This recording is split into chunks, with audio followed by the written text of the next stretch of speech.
Então Agripa disse a Paulo: "Você tem permissão para falar em sua defesa." A seguir, Paulo fez sinal com a mão e começou a sua defesa. "Rei Agripa, considero-me feliz por poder estar hoje em tua presença para fazer a minha defesa contra todas as acusações dos judeus, e especialmente porque estás bem familiarizado com todos os costumes e controvérsias deles. Portanto, peço que me ouças pacientemente. Todos os judeus sabem como tenho vivido desde pequeno, tanto em minha terra natal como em Jerusalém.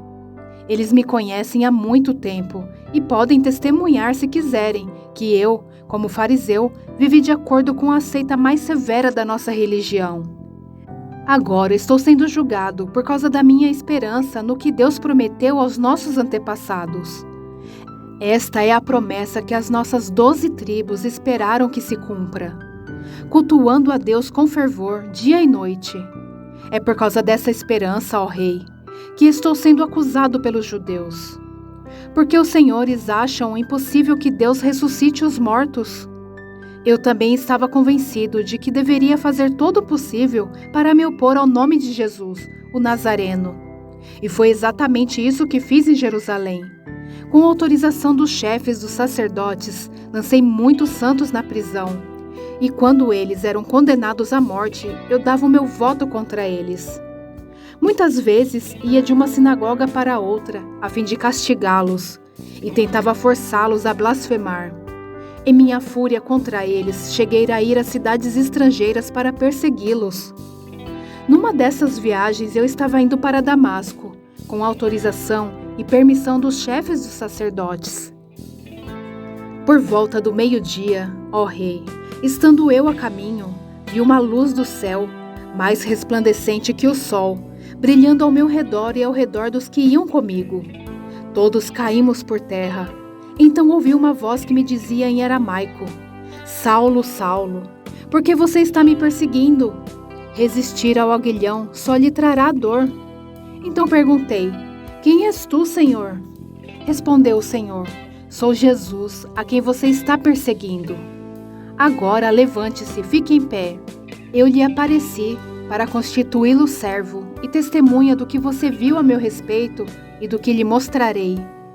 Eu o livrarei do seu próprio povo e dos gentios, aos quais eu o envio para abrir-lhes os olhos e convertê-los das trevas para a luz e do poder de Satanás para Deus, a fim de que recebam o perdão dos pecados e herança entre os que são santificados pela fé em mim."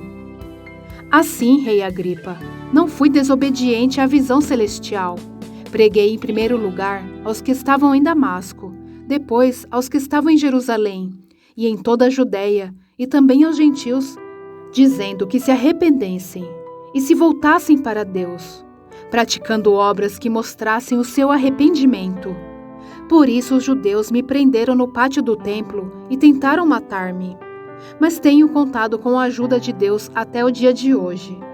E por este motivo estou aqui e dou testemunho tanto a gente simples como a gente importante.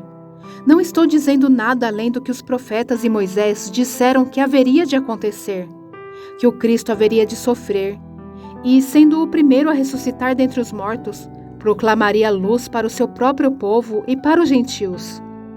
A esta altura, Festo interrompeu a defesa de Paulo e disse em alta voz: "Você está louco, Paulo. As muitas letras o estão levando à loucura." Respondeu Paulo: "Não estou louco, excelentíssimo Festo. O que estou dizendo é verdadeiro e de bom senso. O rei está familiarizado com essas coisas. Eu lhe posso falar abertamente.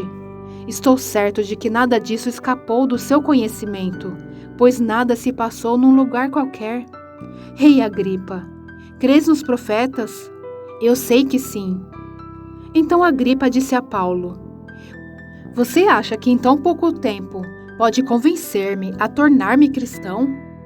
Paulo respondeu: "Em pouco ou em muito tempo, peço a Deus que não apenas tu, mas todos os que hoje me ouvem se tornem como eu, porém sem estas algemas." O rei se levantou, e com ele o governador e Berenice, como também os que estavam assentados com eles. Saindo do salão, Comentavam entre si: este homem não fez nada que mereça morte ou prisão. Agripa disse a Festo: ele poderia ser posto em liberdade se não tivesse apelado para César.